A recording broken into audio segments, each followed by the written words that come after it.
Chapter 9. Knights at the Round Table. The cell was getting very crowded now.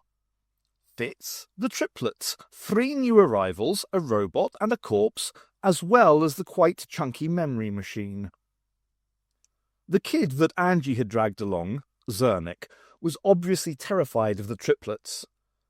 Fitz would have found the idea of a grown lad being given the heebie-jeebies by 3 adolescent blondes hilarious, if he wasn't terrified of them too. He might also, under other circumstances, have found Anji's marching up and demanding his release vastly amusing, as she was actually several inches shorter than the girls.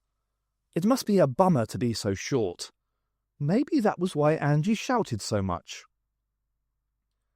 The other person with them, however, inspired much less laughter. He was as blond as the triplets, but much taller than they, and he had an arrogant look in his eye that Fitz recognized from all the power-hungry dictators he had met. This man wanted to be in charge. "Handstrom!" Antarctica cried, as the man entered the cell, and flung herself on him in a giant hug, which he coldly returned. The others were less enthusiastic. "Have you come to stop us playing?" pouted Africa. "I've come to get you out of here," he replied. Antarctica extricated herself from him. "Oh no, we're not coming," yelled Africa. "Why do you want to take us away?" Asia asked. The man seemed slightly taken aback. "You can't possibly stay here. The whole system's been fused. What would you do?" "We'd have fun," said Asia. "That's what we always do. We can't have fun locked up in the palace. We want to stay here." "Maybe they're worried they'd be put on trial for murder if you take them back," Fitz suggested. "Oh no," said Handstrom. "We know that any deaths that may have taken place must have been accidental." Fitz opened his mouth to strongly deny this, sharply aware of the corpse of Elvis only a few feet away, but thought better of it. Handstrom looked like a man who knew it wasn't the truth and didn't care. And even if not, Antarctica's giggles gave the game away more than Fitz's words ever could. "The President will no doubt agree," Handstrom continued. "But we don't want to go back," cried Antarctica. Handstrom was glancing around himself distastefully. "We can't talk in here," he said. "Could we go somewhere a little more," he gestured at the body, "aesthetically pleasing?" Asia shrugged and gestured to the open door. "We're near the banqueting hall," she said. "We can go there." "But we're not dressed for it," Antarctica complained, until she was shushed by Asia. Presumably the hall was also part of the medieval zone. There was a big central table, round, and massive candelabras lighting the room, but possibly someone should have told the designers that tapestries usually went on the walls and rushes on the floor, not the other way round. Handstrom placed himself at what, as soon as he sat down, became the head of the table, even though a round table logically provided no such thing. He was facing the door, where a golden robot stood guard. Asia sat directly opposite him, Africa on her left-hand side, and Antarctica to her right. Fitz, Anji, and Zernik huddled in a corner of the hall. "I want you to come home with me," Handstrom said. "Father will be cross," said Antarctica. "He'll lock us up again," said Africa. "Do you love your father?" Handstrom asked. The girls exchanged puzzled glances. "No," said Asia, finally. "He locks us up," said Africa. "We loved Mother, though," added Antarctica. "I don't know why we killed her." "But you did," said Handstrom smoothly. "You killed someone you loved. So surely it would be much easier for you to kill someone who you didn't love. Someone who locks you up." The triplets looked at each other again. "You want us to kill Father?" Asia asked. "Won't people be cross?" "Not if they don't know about it. Not if you replace him with an android." Said Asia, seemingly considering the idea. "Then, no, don't think so." Handstrom pushed back his chair angrily. "Why not?" he shouted. "You could rule then. Isn't that what you want?" "No," Asia told him. "What we want is to go to Earth. Real, proper, old Earth. The Doctor's going to take us there in his time machine." Anji shot an alarmed look at Fitz, who tried to shoot one back that said, "Don't worry, he won't, only we might have to play along with it for now to get out alive." He hoped she got all that. Antarctica and Africa stood up and pushed back their chairs. "Where are you going?" Handstrom demanded. "I haven't finished." They ignored him and walked over to the door, patting the golden robot on the way out as though it were a pet dog. Asia smiled thinly at Handstrom. "My sisters are going to get changed," she said. "They are uncomfortable being dressed inappropriately for their surroundings." "My sisters?" The smile changed to one of amusement. "My sisters are ruled by their instincts. I wonder if you can understand that." "What I understand," Handstrom glowered, "is that you prefer to carry on with your insignificant little games rather than play the one great game, power." He leaned forward, gazing at her imploringly. "Can't you see it? Hoover stands down. The throne would be yours, all yours. You wouldn't have to hide away here in secret. The whole planet would be your play area." "Ask him what's in it for him," Anji muttered. Rather too loudly, as it turned out, as Handstrom shot her a chilling glance. Fitz gave her a nudge in the ribs. Hadn't she worked out by now that you didn't wind up any of these loonies? Christ, he had just survived a death match, for goodness sake. He didn't want to end up in a wooden overcoat because of some Asian chick's big mouth. He glanced sideways at Anji, even if it was quite a nice mouth. "What's in it for you, Mr. Handstrom?" asked Asia brightly. Handstrom glared at Anji again, but answered, "You are young," he said. "The people, alas, would not accept you as rulers until you reach the age of maturity. Your father, therefore, would have to appoint a presidential regent to rule in your stead." "Ha," said Asia. "You just want to be in charge. You're not doing this for us." "You're wrong," said Handstrom. "I want you on the throne. That would make me happy. But until that is possible, this is all wrong," Zernik hissed to Anji and Fitz. "This isn't what Anji stands for." "Pardon?" said Fitz. "I've made such an impression on this world that they've named a terrorist organization after me," Anji told him. "You don't seem to understand," Asia was saying. "We used to want to be president long ago, when we thought it would mean people doing what we said." "It does," interrupted Handstrom. "But," she continued, "that was when we were young and locked up and didn't know any better. Now we know what it's like to have real fun with real people, and we want lots of it. And we want to go to the real Earth instead of some silly fake Earth or a stupid world that tries to be like Earth but doesn't have a clue." "But you can't," said Handstrom. "The succession—" "You're not going to stop us doing what we want because of some silly succession," said Asia.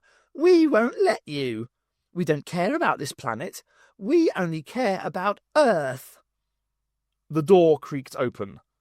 Fitz assumed it was Africa or Antarctica coming back, and kept his eyes on Asia and Handstrom.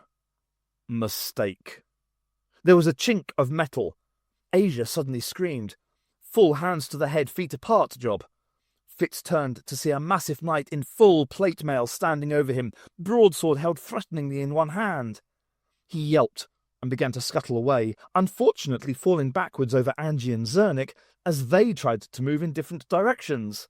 But, and this was the weird thing he observed as he half raised his head, Asia was running now, but she wasn't running away from the knight. She was running to him. And as Fitz sat up, he saw Asia reach the knight.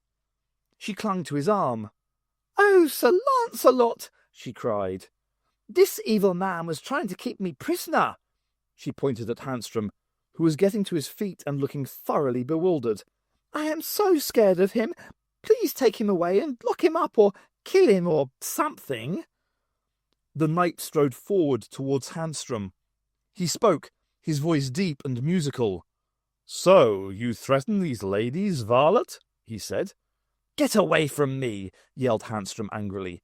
"Do you know who you're talking to, android? I am the President's chief technician."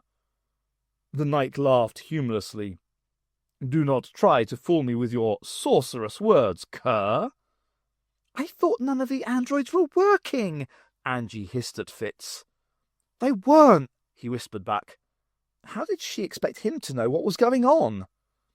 Africa and Antarctica must have fixed him somehow.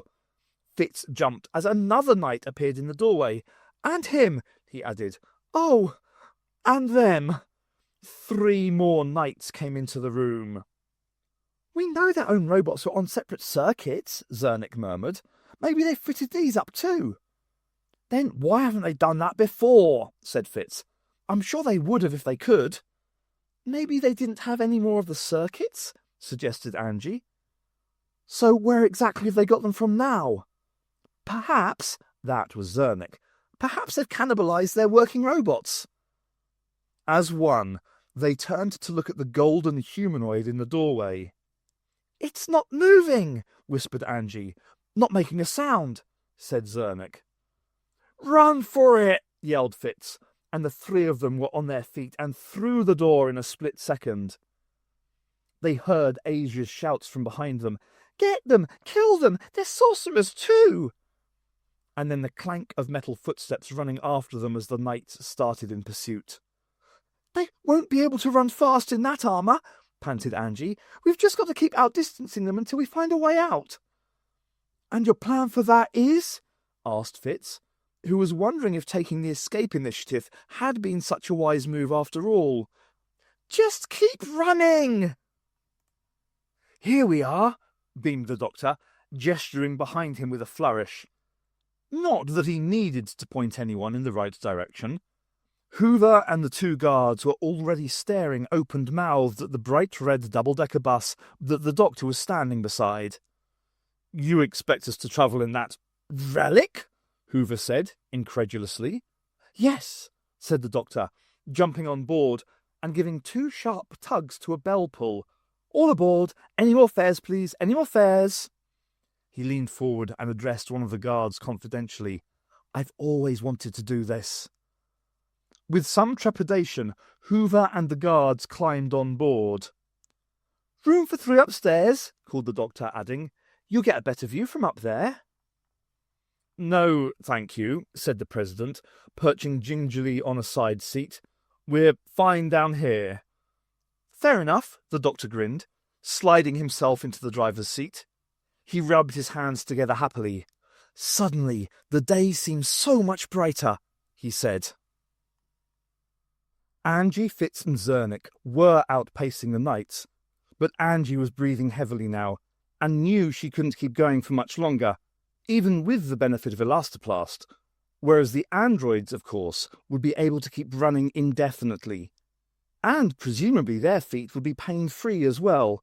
Not fair. She wondered if her life was going to be one long string of running away from things until she got back to Earth. At this rate, she'd have had enough practice to enter in the 2004 Olympics. She was also writing up a mental list of the rules. No high heels.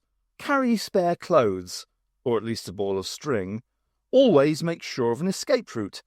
Possibly also, if she wanted to be plagiaristic, trust no one. Well, almost no one. What she wouldn't give to see the doctor right now. They'd turned the wrong way out of the round table room and couldn't retrace the route to the 20th century London zone. And although Zernik had suggested hiding behind a curtain, waiting for the guards to pass and doubling back, no such curtain had presented itself.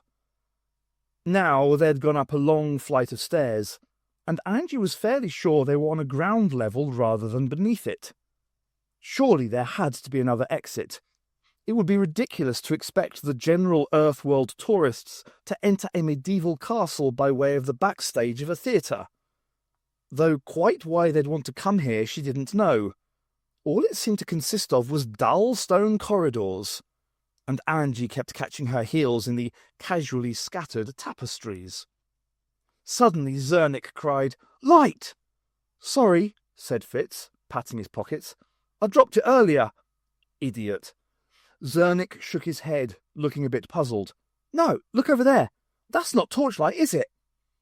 And indeed, at the end of the junction of the corridor, there was a tiny pale patch on the floor that might, just might, be made by natural daylight.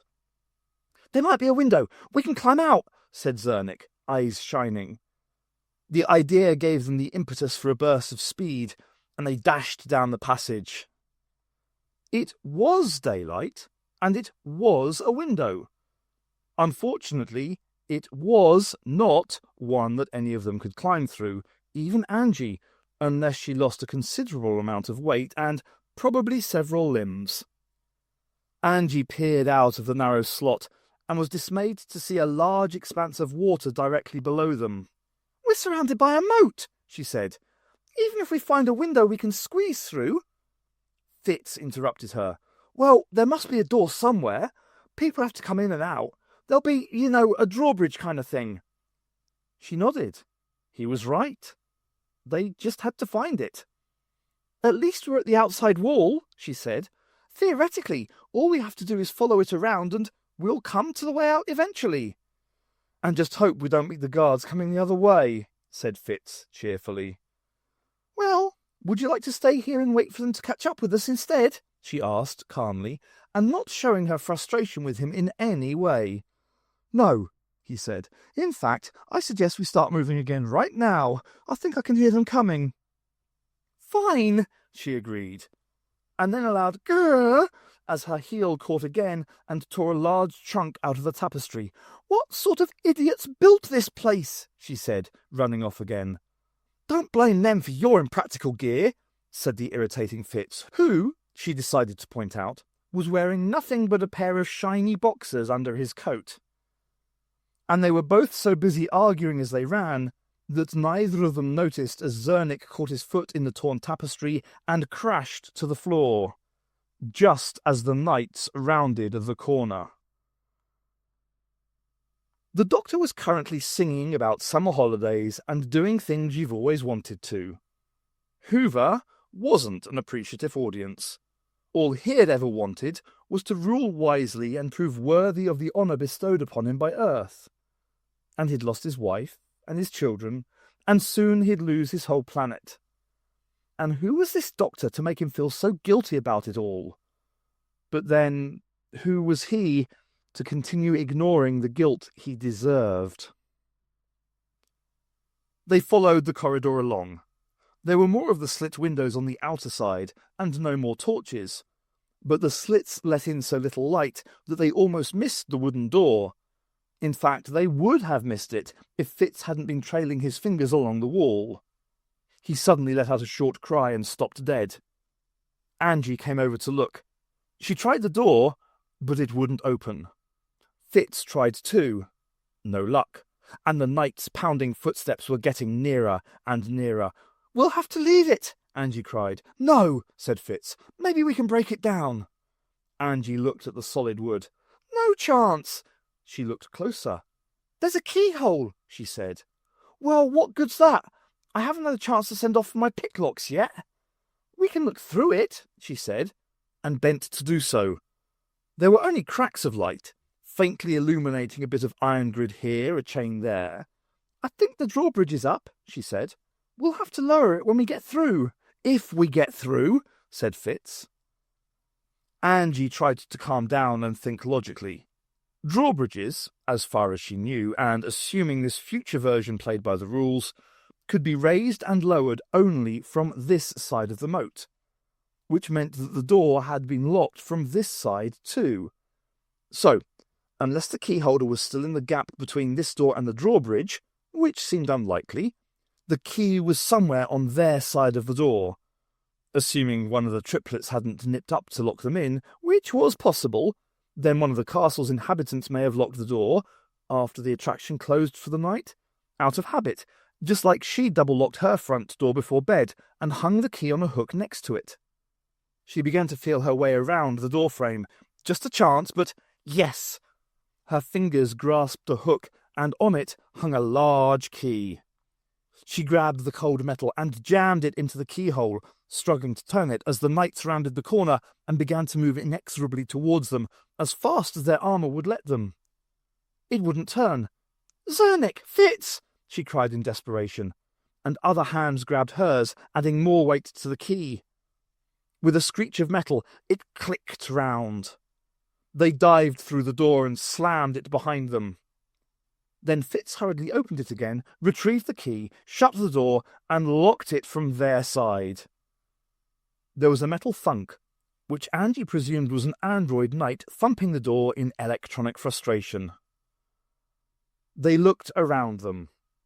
They were in a small, well, call it a gatehouse, although it was like no part of any tourist-friendly castle Anji had visited back on Earth. In front of them was an iron portcullis, and on the other side of that a slab of wood with chains hanging down, presumably the drawbridge, and on the other side of the drawbridge, presumably the moat. "We'll never get through this lot in time," said Anji.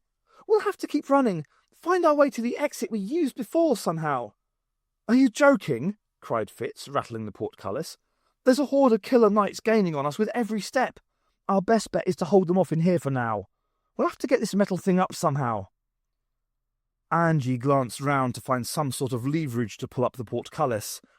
There was nothing. What there was a push-button control panel. "Damn!" "I don't suppose you have a sonic screwdriver?" she said to Fitz. "No," he said shortly. "Zernik, you wouldn't happen to know the code, would you?" Silence. "Zernik?" Anji looked right round. "Fitz, we've lost Zernik."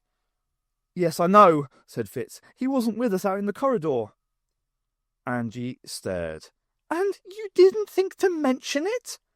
"Well, I rather assumed that you'd noticed it too. It's not my fault. He's your little camp follower." "And what's that supposed to mean?" Fitz gazed at the ceiling. "Oh, nothing. Come on, we've got to move this gate. We've got to go back for Zernik." Fitz seemed irritatingly unconcerned. "Well, we can't. Let's concentrate on getting us out of here right now. He'll probably find his way out the way you came." "But he's only a kid. What if the knights have caught him?" Fitz sighed and spoke to her as if she were only a kid too. "Patronising git. Once we're out of here, we can get back up and go look for him. If the knights have caught him, he's either dead or locked up, so we either can't help or will do better when we found the doctor. If not, he'll probably find his own way out. There are knights right outside the door, so if we try to go back, we'll definitely be killed or captured, neither of which is going to help him." Anji wanted to hit him.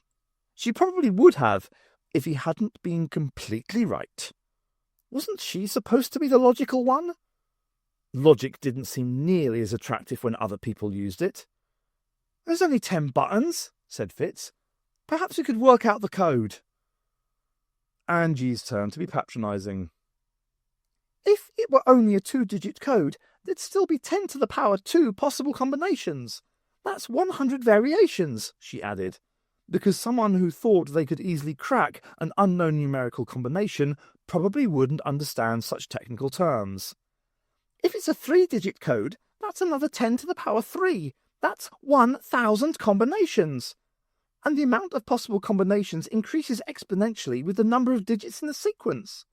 For all we know, it could be a 17-digit code."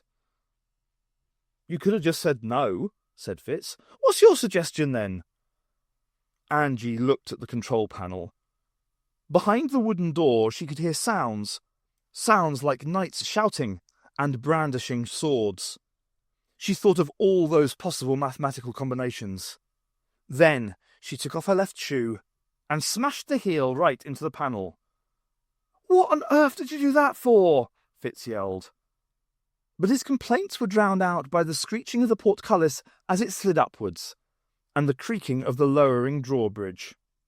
"You could have fused the whole thing. We could have been stuck here," Fitz seemed to be saying above the noise. "Could have, but didn't," replied Anji, pitching her voice above the shrieking metal. "I knew it was a good idea to wear high-heeled shoes." She tried to yank her shoe out, but it was jammed fast. Something thumped hard on the wooden door, and she knew she didn't have time to extricate it. Damn! Come on, quick! She ducked down to crawl under the portcullis, still grinding its way upwards. Fitz followed, with slightly more difficulty, as he had 12 inches more body to manoeuvre. He yelped, and Anji turned back. What is it? Are you all right? I caught my coat on a spike. Is that all? It's brand new. This must be a cursed coat. The world doesn't like it. There were more noises from the other side of the wooden door.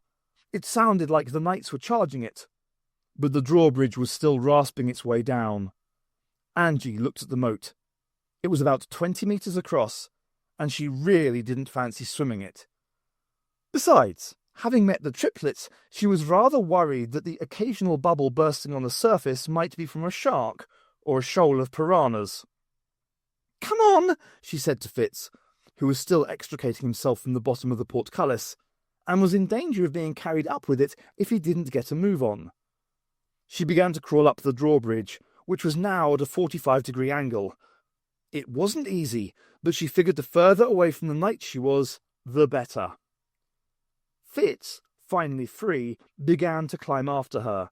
Is this such a good idea? He said. Anji had reached the end of the bridge and was beginning to wonder that herself. She was flat on her stomach, holding the edge of the wood with a death grip as the bridge continued to jolt its way downward. It was down to about 30 degrees, creaking and clanking, and then there was silence. Both the portcullis and the drawbridge had stopped moving. Fitz and Anji were suspended in mid-air. And the silence was broken by a tremendous crash as the wooden door fell and the knights poured into the gatehouse. Fitz clambered up to Anji's side. The bank's only about 10 feet in front of us, he said, peering over the front edge of the drawbridge. Yes, but we're 10 metres in the air, she countered. We can't get a run up at this angle. We'd break every bone in our body. They'll break them for us if we don't at least try, yelled Fitz, gesturing behind them. Anji turned to look. The knights had reached the portcullis, but luckily their heavy plate armour was proving an obstacle in navigating the only half-lifted grille. Can you swim? She asked Fitz. No. A knight was partway through the barrier. Well, now's the time to learn. We stay here, they catch us. We're going to dive off the side. You watch me, and then copy what I do. When you hit the water, don't panic, and move your arms up and down. I'll help you to the bank.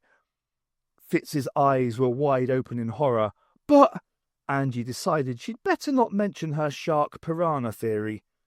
The knight had made it under the portcullis and was beginning to struggle up the sloping drawbridge towards them. No time to argue, she called, kicking off her remaining shoe and standing up and praying for balance. She tossed her bag as hard as she could towards the shore, hoping that at least a few things in it would survive. Just remember not to panic, she said. And taking an enormous breath, she dived off the side of the bridge. She had never dived from such a height before. In fact, it had been a long time since she had dived at all. But for those few brief downward moments, she remembered it all. The thrill of the air rushing past her, and the glory of uncontrollable flight. Then she hit the water with a crash, and was in another world. Sounds were distorted underwater. She was aware of nothing but the rushing of the moat in her ears, and the dull brown haze in front of her, which showed nothing but the bubbles escaping from her mouth. No sign of hostile life, thank goodness. She was reluctant to break the surface again, to find herself once more in the noisy, dangerous world waiting up there. As she surfaced, a streak of black flashed past into the water in front of her. An air pocket-filled coat kept the body afloat for a second, while arms and legs thrashed around it in a seemingly random order. Anji swam a couple of strokes across and managed to persuade Fitz to roll over onto his back. I told you not to panic, she said. I know, but it's a bit hard not to when you're drowning, he spluttered. You're not drowning, she told him. Just keep calm, and we're going to reach the bank. She hooked an arm around him and began to slowly swim forward, dragging Fitz with her. He was thankfully sensible enough to stop thrashing about as she did so. They'd landed only about 4 meters from the bank, but it felt like 4 miles. Anji had done, aerobics 2 lunchtimes a week, so she was not unfit, but she was not exceptionally strong, and Fitz was much bigger than she was. But they made it in the end, and Fitz clung tight to the bank while she scrambled out. Once on land, Anji took a few moments to get her breath. She glanced up at the drawbridge, scarcely able to believe she'd been up there just a minute before. And that wasn't the only surprising thing. "Oh no!" she gasped. "What?" asked Fitz, beginning to haul himself up.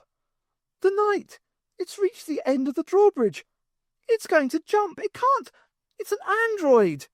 "Well, it doesn't know that," said Fitz. "It thinks it's human. Anyway, what's the problem? With that amount of armour on, it'll just sink." "Fitz!" cried Anji, grabbing his arms and desperately trying to help him up. "Have you ever dropped a toaster in the bath?" He gave her a puzzled look. "No." "Well, that's one reason why you're still alive today. Come on!" The knight was on the edge of the bridge. He was going to jump. He was jumping. And Anji summoned every last drop of her strength, took Fitz's coat in both hands, and pulled as hard as she could. Fitz rolled onto the bank as the android hit the water. A blue flare danced momentarily across the surface, and Fitz and Anji laid wide-eyed and gasping in each other's arms. "Oh, wow," he said after a while. "I could have been Kentucky Fried Fitz. Thank you." She felt a bit embarrassed. "That's okay," she said. "I think we're safe now. The other knights won't follow after that. So unless they get the drawbridge working again—" Fitz nodded his agreement. They both began to get to their feet, clothes and hair dripping all over the place. Anji picked up her bag, but couldn't face looking inside to see the damage. "We should try to find Zernik now," she said, trying to wring out her blazer without taking it off and showing Fitz her bra. He shook his head. "We have to find the doctor first. That's the most important thing." Anji sighed.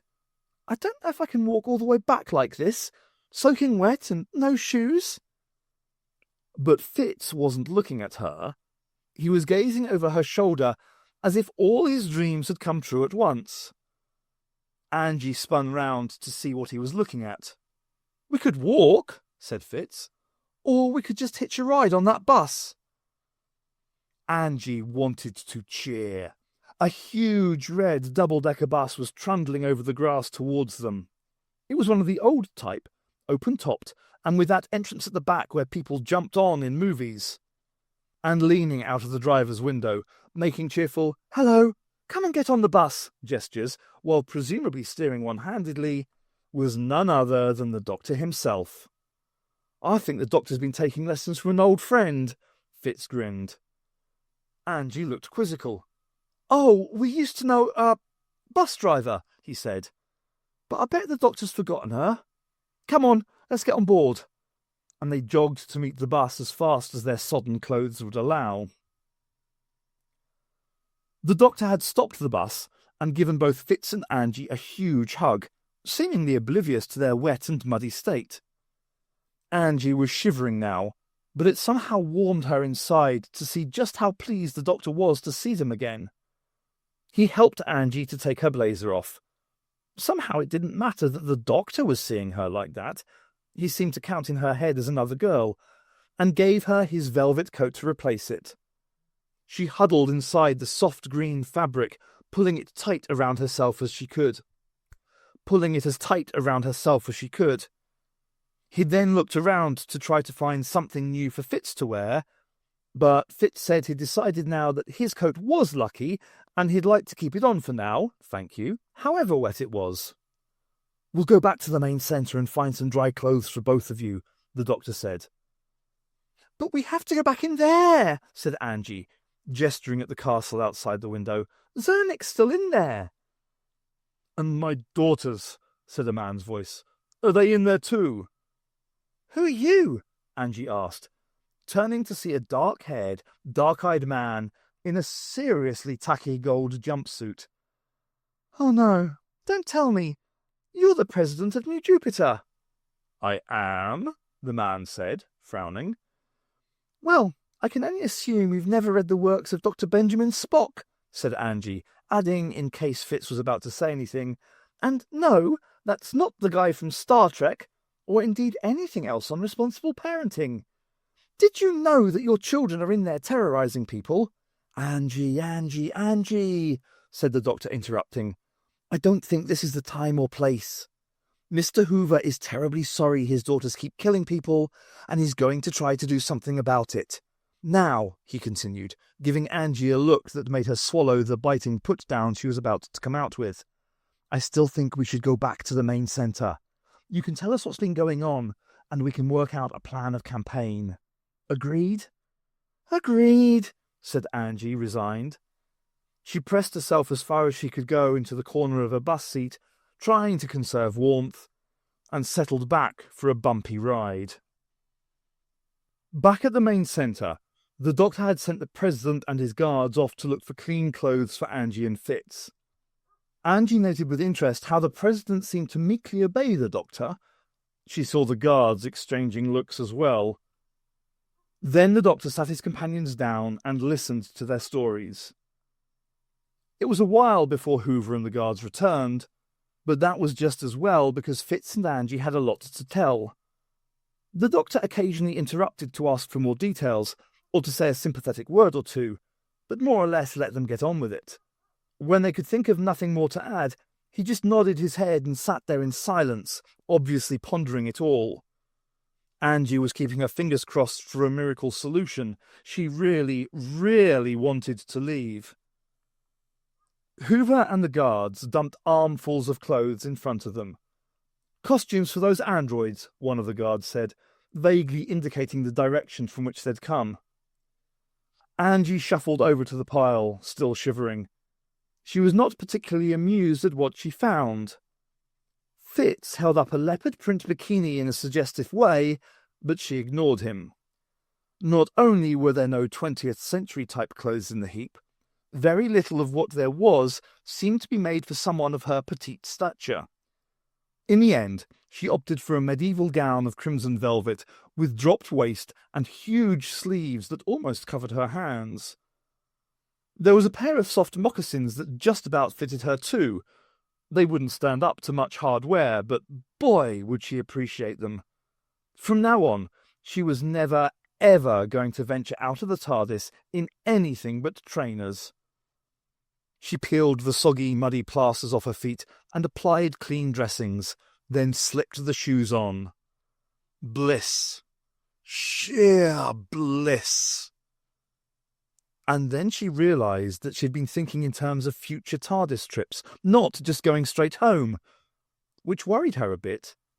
Something to consider more thoroughly later.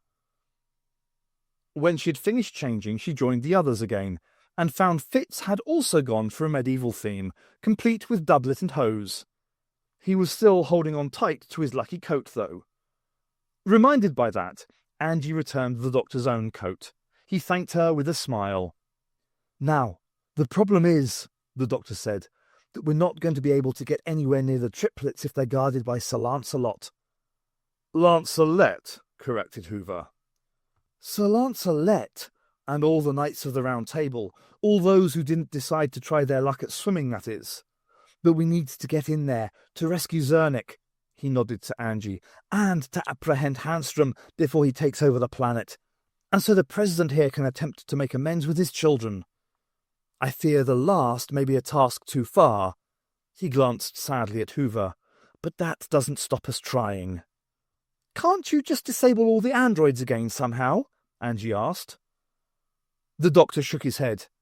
"If you're right, and they've transferred the independent circuits to the Knights, then it wouldn't work, even if I could knock up a replacement for the boy's zapping device." "What about the sonic screwdriver?" asked Fitz. The doctor shook his head again. "I could perhaps knock them out one at a time, but not all at once, and not at a distance. I could possibly disorientate them slightly, but no, this calls for more subtle means." One of the president's guards offered his gun. "Oh yes, very subtle," said the doctor. "Thank you, but no. There's no guarantee that would harm them, and I'm not a fan of gunplay. Play! He looked at Fitz and Anji. "You two have just given me an idea. We play their own game against them." "Murder in the dark?" asked Fitz. "Oh no," said the doctor. "Charades." He spun to face Anji. "How well do you know the legends of King Arthur?" She frowned. "Not very well. I've seen a few films. He pulled the sword from the stone and became king, and then there was something about the Holy Grail." "Fitz?" Fitz nodded. "Yeah, I'm quite hot on the stuff, actually. Gawain and the Green Knight, Camelot, Morgan Le Fay, and, well, Avalon, obviously, although that's not... What are you laughing at?" Hoover was barely concealing a smirk. "I fear you don't know as much as you think," he said. "I have studied the story of Mort and Arthur, and you are, I'm afraid, woefully inaccurate." "Oh, yeah?" said Fitz, looking as if he were about to hit him. The doctor calmed him down. Now, Fitz, I think we should hear what he has to say. When in Rome, you know." "People get savaged by lions," Fitz muttered. Anji wondered if there were bits of his story they had yet to hear. Hoover had wandered off, and was looking round the gift shop section of the reception area. "Here it is," he said, holding up the small disc. "The most recent edition of Mort and Arthur, the definitive work on the subject." He fed the disc into a nearby computer terminal, and indicated that Fitz should come and look. But this is ridiculous," Fitz spluttered. "Listen to this bit. And Arthur knew that to be king, he must pull the stone sword out of the lake. In the lake, he met with a lady who lived there with a marlin and a lancelet." "What are they when they're at home?"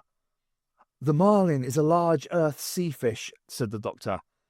"And the lancelet is a fish-like marine animal, also from Earth."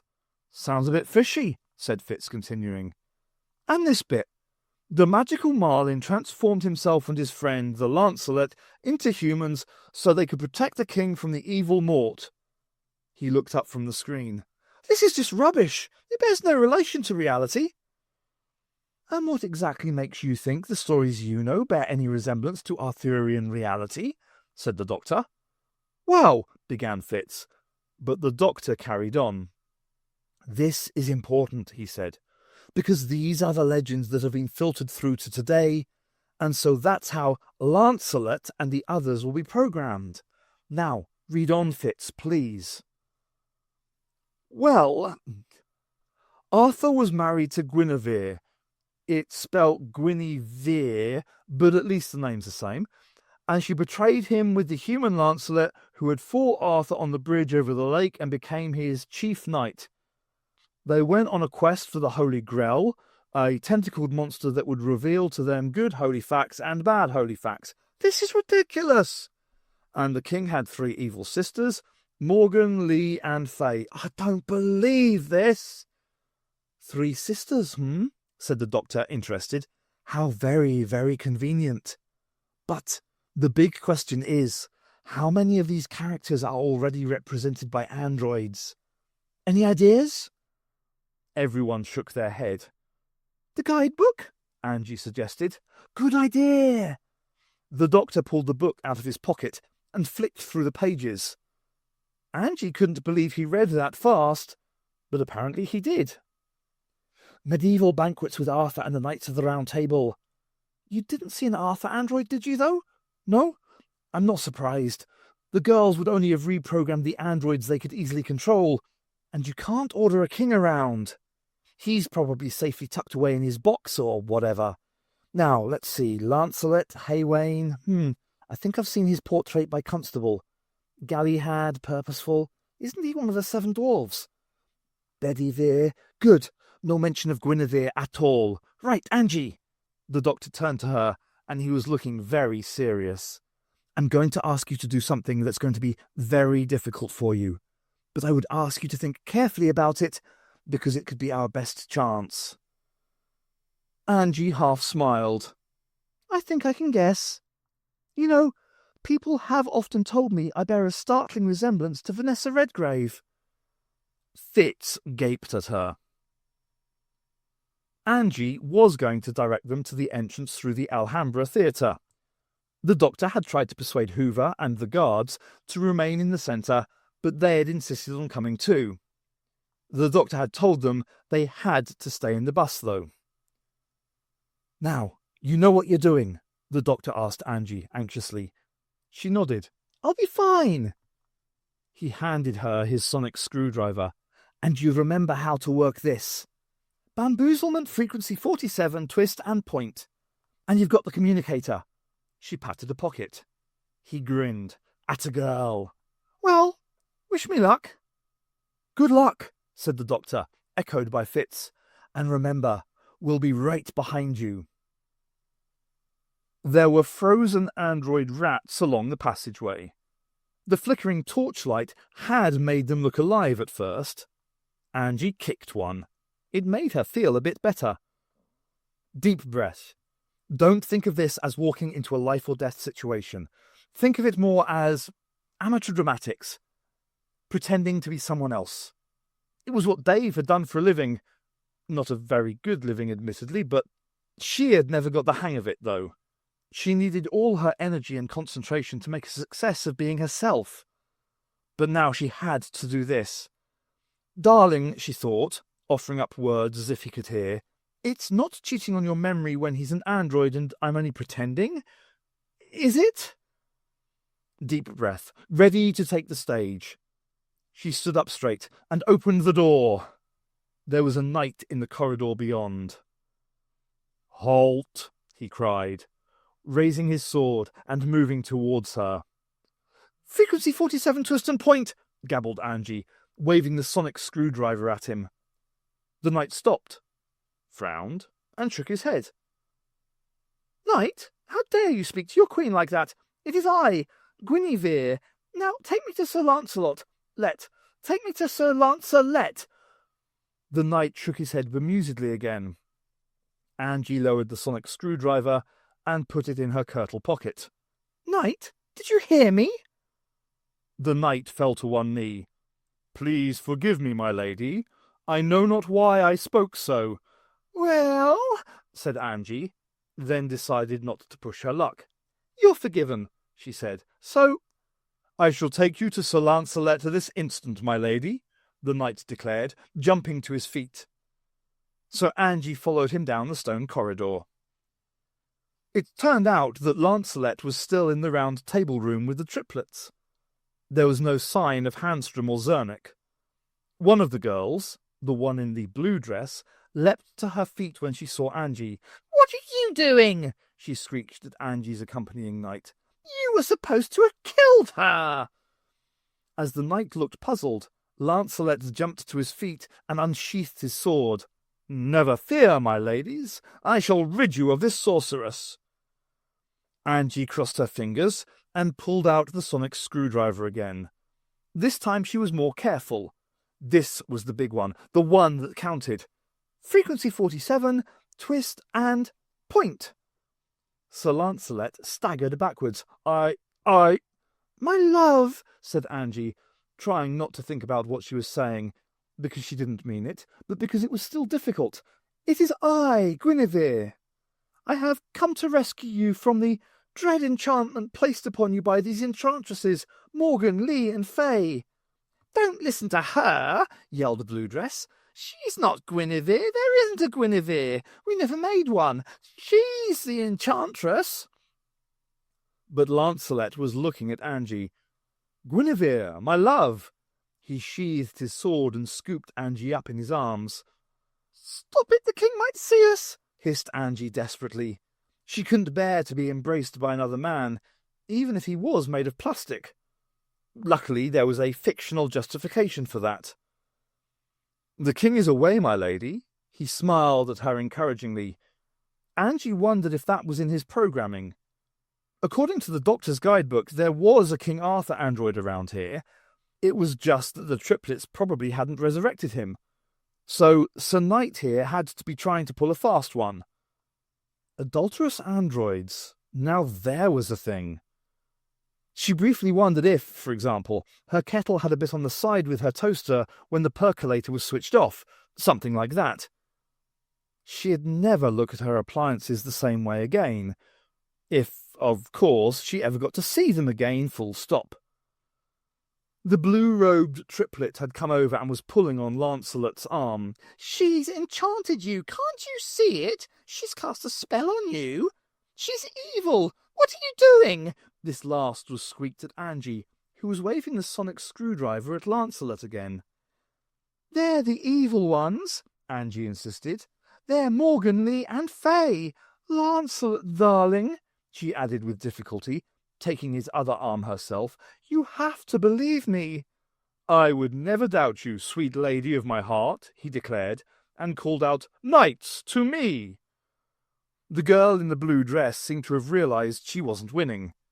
She let go of Lancelot's arm, but he grabbed hers. "Where do you think you're going, sorceress?" he said menacingly. The other triplets, one in green and one in orange, had obviously sized up the situation too. They were almost at the door when a horde of knights arrived. "Stop them!" roared Lancelot, and the knights, in some confusion, did so. Lancelot turned to address them all. Anji waved the sonic screwdriver at them just in case. "My brothers," he declared, "we have been under the most terrible enchantment from these evil sorceresses, Morgan, Lee, and Fay. But thanks to our good lady Guinevere," he gestured at Anji, and the knights cheered, "we have been freed from their spell. Take them to the deepest dungeon and lock them up till the king returns and can decide upon their fate." Screaming their protests, mainly dwelling upon what they were going to do to Anji later, the triplets were dragged away. "Now, my lady, we are alone," began Lancelot. We're not," squeaked Anji. She pressed a button on her communicator. Marlin, Sir Fitz, you can come in now."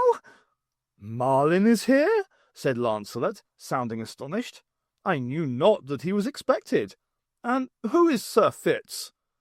"An old and dear friend of mine, and a very loyal knight," said the doctor, striding into the room. He held out a hand.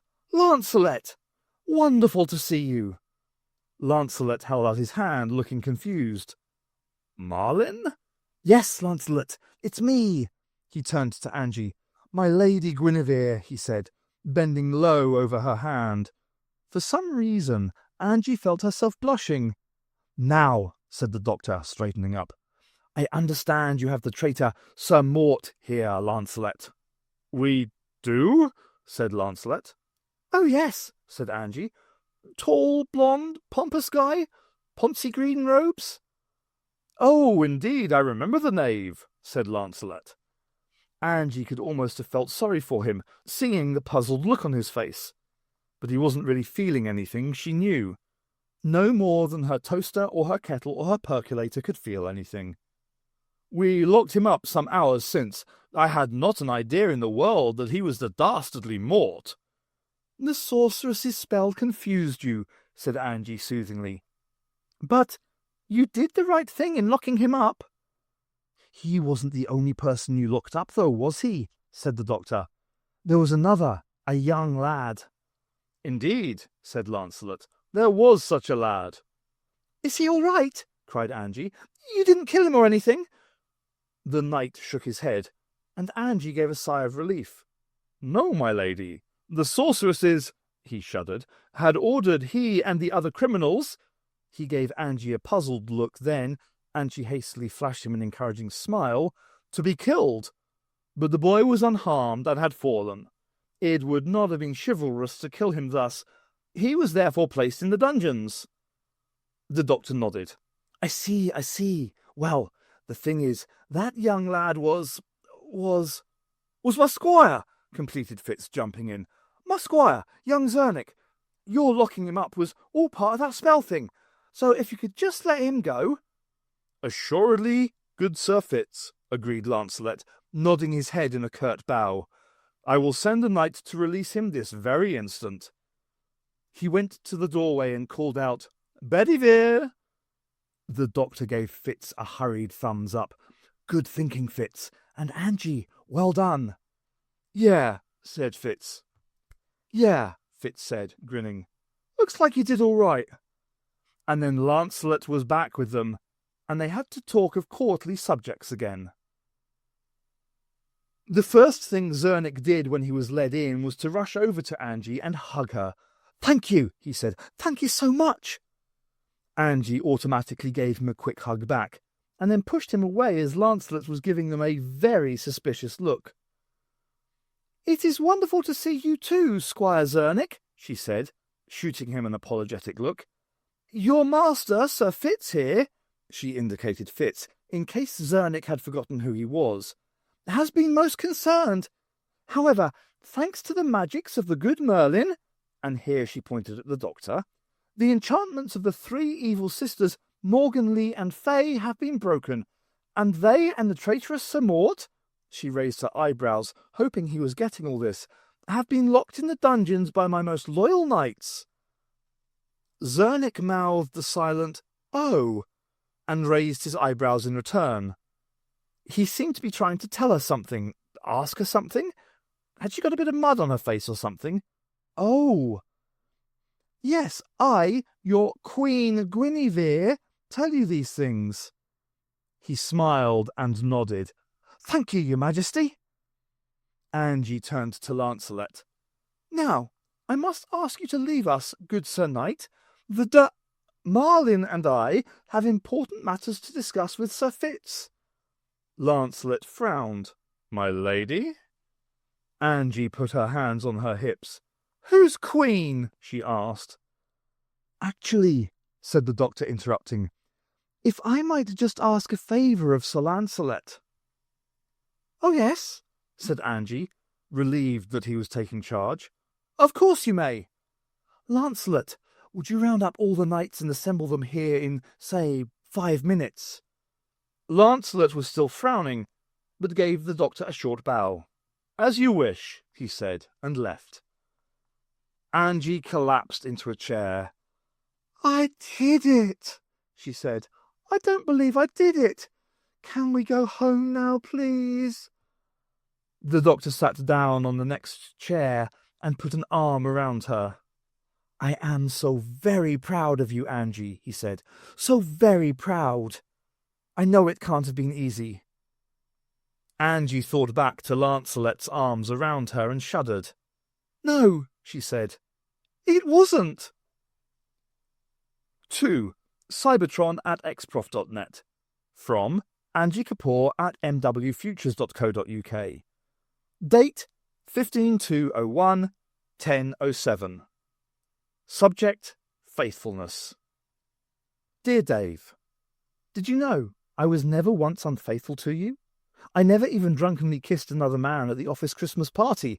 And believe me, I had offers. Some guys can only deal with their power issues in the office by trying to gain power elsewhere. Or I suppose they might have just fancied me. Whatever. Anyway, the point is, I resisted all temptation. Although, to tell you the truth, it wasn't that much of a temptation. Not usually. You see, I'd found you. And although we might have had our problems, but no, that's not what we're talking about right now. There's a theory that you can only have a successful relationship with someone you perceive as being on the same level as you. So if you're rich and ugly, you can go out with someone poor but beautiful. But if you're poor and ugly, you don't stand a chance unless they are too. That sort of thing. A friend of mine once said, "You're too good for him." But that's not true. If anything, it was the other way around. Oh, you used to wind me up sometimes. Well, a lot. And occasionally I got peed off that I couldn't afford to take risks with my job because I had to be the main breadwinner for both of us. Seema, my friend, called you my kept man. I just laughed. At least I kept hold of you. You see, you had qualities I didn't, like patience and the ability to laugh at yourself. I never had that. I've always cared too much what other people think. I'm ashamed now that I let our few problems, tiny, tiny problems, creep into my mind. I wonder if you were ever unfaithful to me, in thought, word or deed. thought, possibly, but I really don't think either of the other two. I'll never know now, but I think not.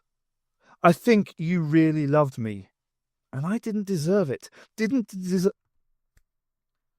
I think you really loved me, and I didn't deserve it. Didn't deserve you, because... Oh, this is too difficult. I still love you, Anji. X. Send now / send later. Send later. Sir Lancelot and the knights were sitting around the round table, along with the doctor, Anji, and Zernick. Fitz had been sent off to fetch the president and his guards. "Thank you all for coming," the doctor said, for all the world as if he was chairing a local council meeting. "As you may have heard on the grapevine, you have all been under an enchantment from the evil sorceresses Morgan, Lee, and Fay.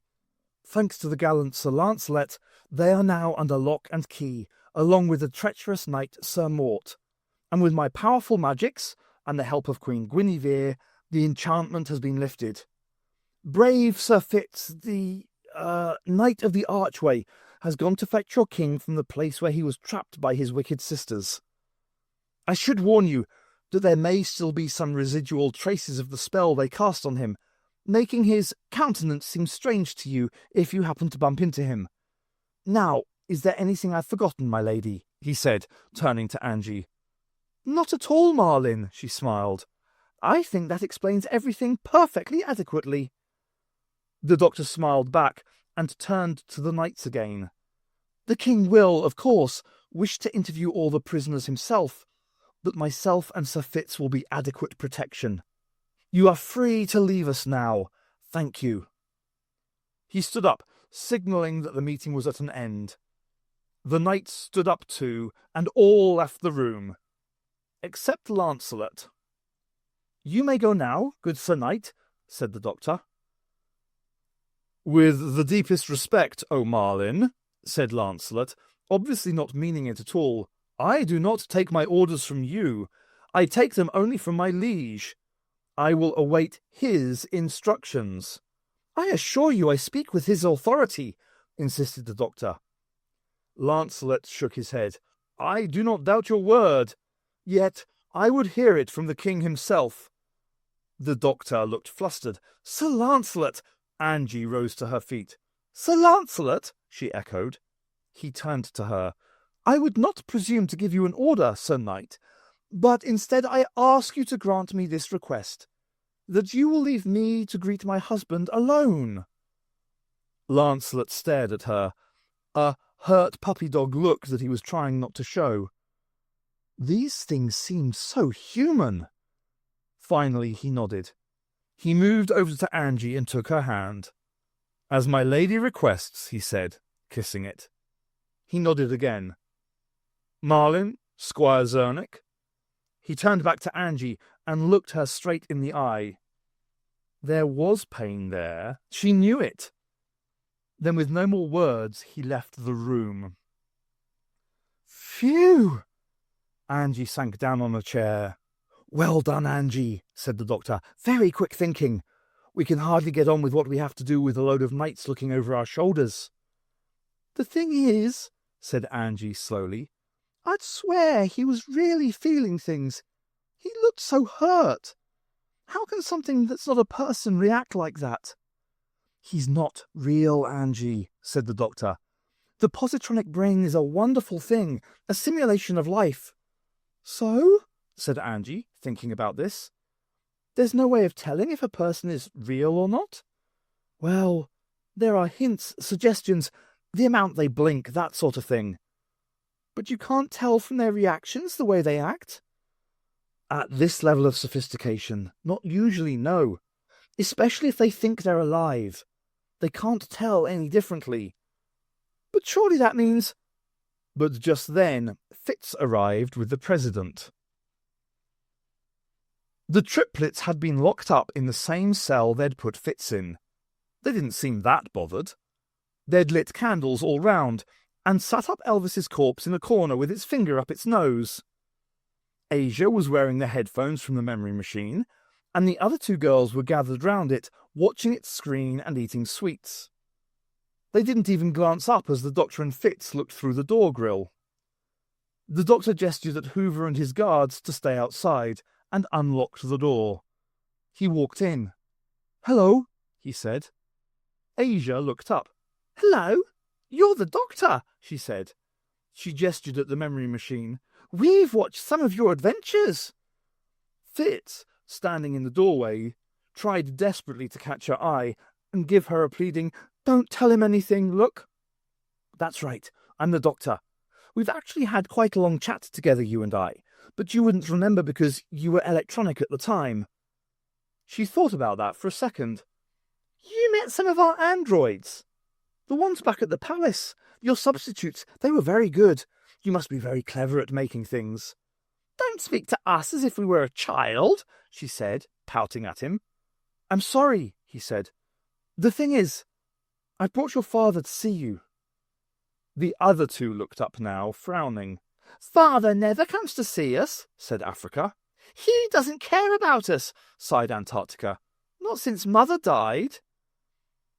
Fitz tried half-heartedly to stop the president entering the room, but he pushed past. There were tears in his eyes. "I'm sorry," Hoover said, kneeling down beside the triplets. "I'm so sorry." They looked at him as if he were a curious insect. "Are you?" said Asia. Yes, I am." "Prove it." He looked up at her, questioning. "How?" Africa and Antarctica made a grand sweeping gesture. "The marvellous memory machine." "It will show us how you feel," said Asia. "What you thought about us killing Mother." The president looked up at the Doctor. "I have been shown," he said hesitantly, "I have been shown that you may not have killed your mother after all." There was a silence. Asia finally broke it. "We didn't kill Mother?" "No." Antarctica gave a cry of delight. "I knew I loved Mother," she said.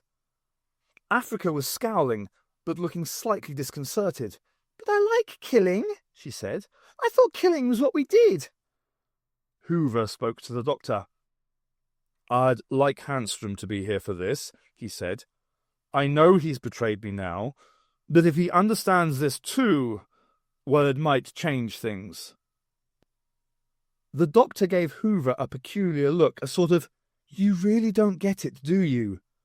But he didn't stop the guards going to find Handstrom. Asia slipped off the headphones and handed them to Hoover. "Put these on," she instructed.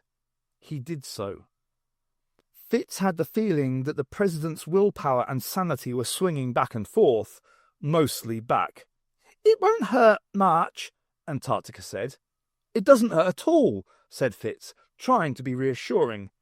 He glared at Antarctica. Asia was adjusting the controls.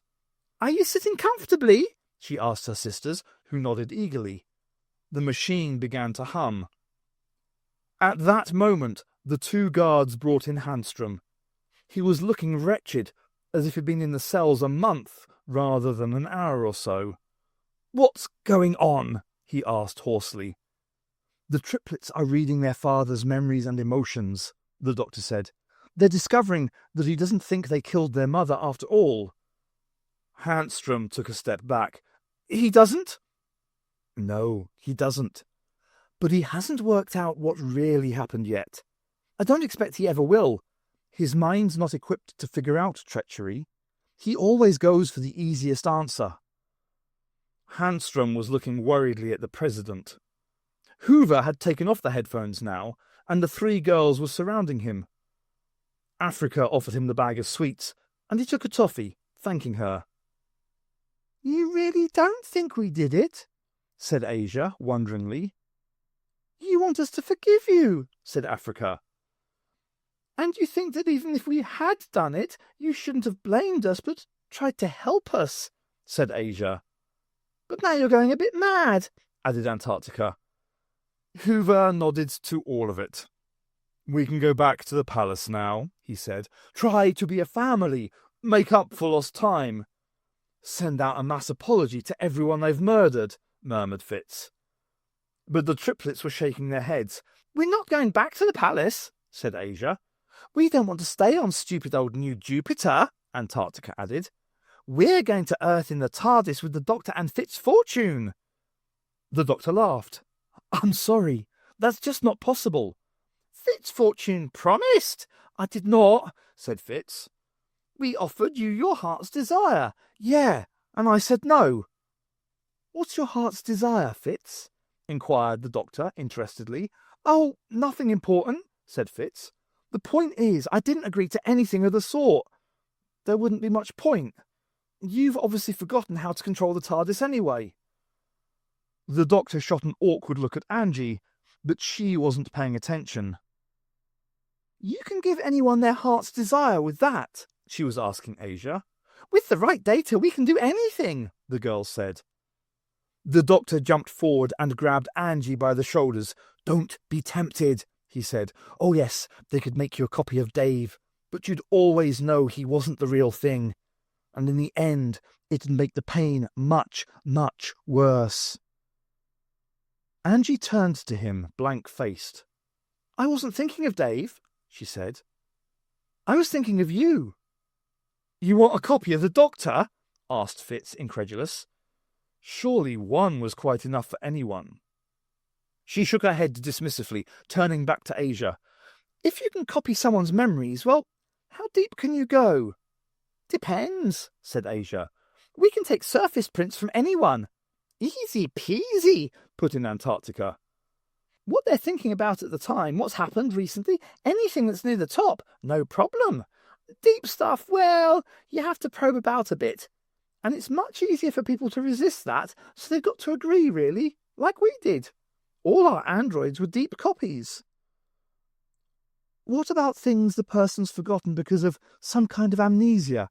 Could you still access those? Fitz had a horrid feeling he knew where she was going with this. Oh, yes. The memories and knowledge should still be there. If they're blocked, you can knock your way through and get them. If there's been some sort of brain damage, you might have to build a new pathway, that's all. We tried it with some of Africa's pets. It works. Anji turned to the Doctor, her eyes shining. You could do it, Doctor, she cried. Access your memories. Find out how to use the TARDIS. He doesn't need to. Everyone jumped as Fitz yelled out. He looked a bit sheepish. Ha! I mean, he's not forgotten much. He's hundreds of years old. Remember, bound to forget a few things. Really, Fitz, I thought you'd be pleased. The Doctor can't remember how to work the TARDIS. Didn't have a clue what his sonic screwdriver did. And you told me earlier he couldn't remember if his former best friend was a man or a woman. Fitz was struggling now. He'll remember. Anything he needs to remember, he will. He's worked out the sonic screwdriver now. For goodness sake, do you really want to let these mad kids loose in the Doctor's brain? He turned to the Doctor, silent through all this. Tell her, Doctor. Tell her you don't need it. But the Doctor was leaning forward, examining the machine. You know, he said, it might just work. I'd be able to get you home then, Anji. She shrugged. That's not the reason I suggested it, you know. I know, he said. He was far too bloody understanding. Tell him that is why you suggested it, and then I can say you're selfish and make the Doctor ignore you. Fitz mentally beamed at her. It didn't work. Let's do it, said the Doctor. And then you'll take us to Earth, said Asia, businesslike. Yes, said the Doctor. Fitz knew he was lying and was slightly surprised. Still, lying to homicidal children probably didn't count in the big tally of bad things to do. Can we do it straight away? Asked Antarctica. Now? Why not? The Doctor grinned. Just explain to me exactly what you're going to do. If the memories are in there but you can't get to them, we need to find the closed areas, download a copy, and then sort them out. Unravel them, you know. Then we copy them back in over the blocked areas, and they're fully accessible. It's a perfectly simple operation, if you're geniuses like us. We are genius, agreed Africa, slightly muffled by a sherbet lemon. Download the memories into this machine? Nope. So where then? Said the Doctor patiently. The machine's just a tool. We can record things with it, but to actually do things with what we get, we need a clean slate to work on. We usually use each other's brains. Fitz thought of numerous comments, but decided he'd better not say any of them. He contented himself with a warning. Do you really think it'd be a good idea to stick the secrets of time travel into these girls' heads, Doctor? The Doctor frowned. Good point, Fitz. We'd better use you instead. You don't mind, do you? No, I mean, yes, I mind. Fitz. The Doctor looked disappointed. It was all Fitz could do not to shout out, I'm doing this for you, you stupid git. I'd do anything to help you, but this isn't going to help. I just don't think it's a good idea, Doctor, he said. I'll do it, said Anji. Fitz wanted to hit her. I don't think that's so good an idea either, he said. Why not? I just don't think any of this is a good idea. Do you really want these loony girls poking around inside your head? If it helps the Doctor get his memory back, then yes, I do. Fitz. The Doctor was smiling at him now. I appreciate your concern, I really do. But I've looked at this machine, and I don't think there's a risk. It's an extremely sophisticated instrument, and the girls will be doing their very best to make it work. Won't you, girls? Because they know that unless this succeeds, they're never going back to Earth.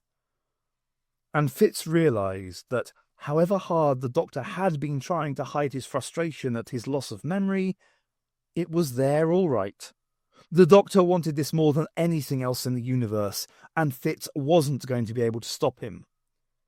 Even if he told the Doctor there were things he'd be better off not remembering, and how would he do that anyway? The Doctor would say it's always better to know. He could hear him now. Ignorance is never bliss, Fitz. It's better to know. And while he was still considering what to do for the best, the Doctor and Anji were being hooked up to the machine by Chief Mad Girl Asia. Oh, Christ. He wasn't any good at this sort of thing. Look after number one. He could do that. Not this. This altruism. This need for fast-thinking decisions, working out what was best for other people. He just couldn't do it. And, as with the man in the Roman arena earlier, while Fitz was worrying over the moral dilemma, it was already too late. And things had happened.